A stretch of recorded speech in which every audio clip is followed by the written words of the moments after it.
I first heard about PDA over 12 years ago, and it was like a light bulb moment for me.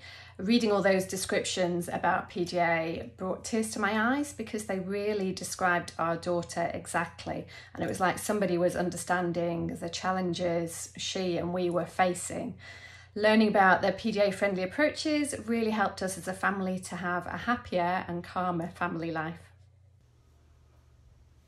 I laughed. The first time I heard about PDA, I laughed. Just what the three letters stood for. I started laughing because I was like, wait, there's a name for the thing that I do all the time? And then I read more about it, and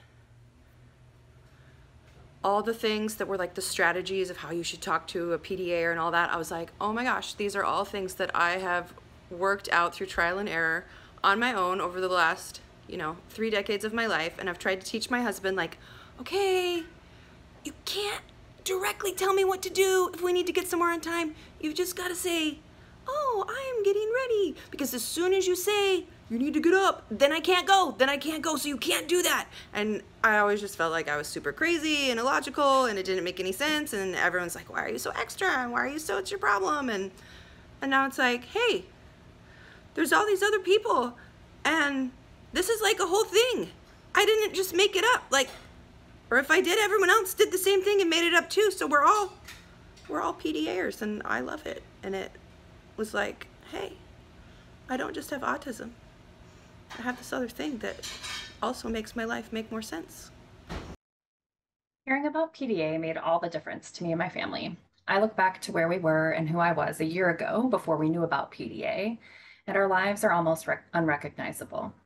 As a working mom, before I heard about PDA, I was really struggling to juggle my roles of employee, mom, and wife. And I would sometimes share these struggles, and it would be met with comments like, that's completely normal for that age, or they'll grow out of it. It just felt like others, while still struggling, were able to keep their balls in the air. Meanwhile, I was dropping balls left and right. So I made what I thought was the only logical conclusion. It was me. I just wasn't cut out for this parenting thing.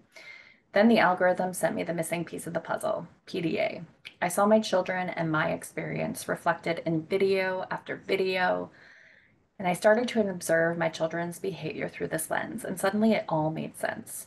I'm so grateful for finding the PDA community because I know without it, I would have been sent down a rabbit hole of well-intentioned but bad advice that would have caused my children more trauma and perpetuated my feelings of inferiority. Instead, I understand the deep why behind my children's behavior, which allows me to have so much more compassion for them, which makes it easier, note I didn't say easy, to stay calm and be the person they need me to be. However, learning about PDA didn't just magically turn me into the person my kids needed me to be. Instead, it served as a forcing factor for me to identify my own limiting beliefs, dig deep to understand where they came from, and begin the process of deconstruction. This journey, which included therapy and coaching, has allowed me to learn to let go of society's neurotypical expectations around what parenting should look like, to set boundaries in order to protect the needs of my family, and to be more present and mindful. Our life may seem crazy and chaotic from the outside, and it is, but since learning about PDA, I'm learning to go with the flow and live with and find joy in the chaos instead of trying to swim against the current. But understanding PDA means that there's less parent shame, there's less parent guilt, there's less feeling like a failure when conventional strategies just don't seem to work. And because my son can mask, boy, he can mask well, that feeling that you're not being believed every time you're saying things are difficult. And that's where the parent blame and shame comes in. And that's really, really hard because you're trying your best in a situation that's incredibly challenging at times. When I first came across PDA 4 or 5 years ago, it's when we were in the depth of crisis, not just from a parent aspect, but from a personal aspect as well. The changes that we have been able to make to our lives to live in a more PDA friendly way, to be able to make accommodations, to be able to have that understanding of how our brains work differently, and especially in relation to general autistic strategies, because we have been able to adapt further around our neurologies, and it's only been a positive for us. Being PDA can be quite difficult at times, and I certainly don't discount any of the struggles because I have them personally too. But there are many, many positives to being PDA.